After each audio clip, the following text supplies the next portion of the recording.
云林肉品市场的猪肉价，甲顶个月比起来是落降一成，讲可能是中秋节猪仔食大量供应的关系。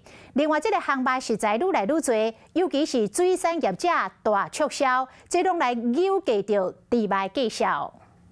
中秋节，世界拢闻到航卖香味，每一年这个时阵，猪肉需求就会来增加。不过，云林肉品市场的猪肉价销8月底每1公斤挂价是105块，一直到9月初落到100块，涨更加是落到88块，落差不多1成6。市场推测，过中秋了后，猪价供应就会来变大，嘛影响到买气甲价销。天气转凉啊，猪只在成长比较快啊，所以量就会比较多。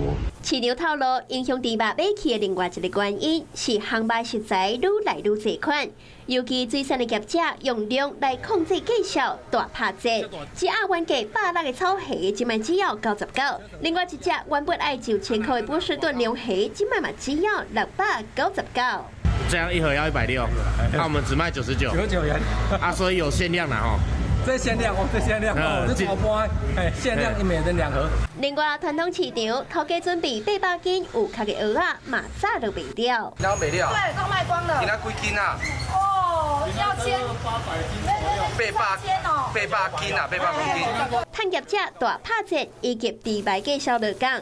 今年中秋航肉，民众会当轻松买到食材，唔免烦恼会开收济钱。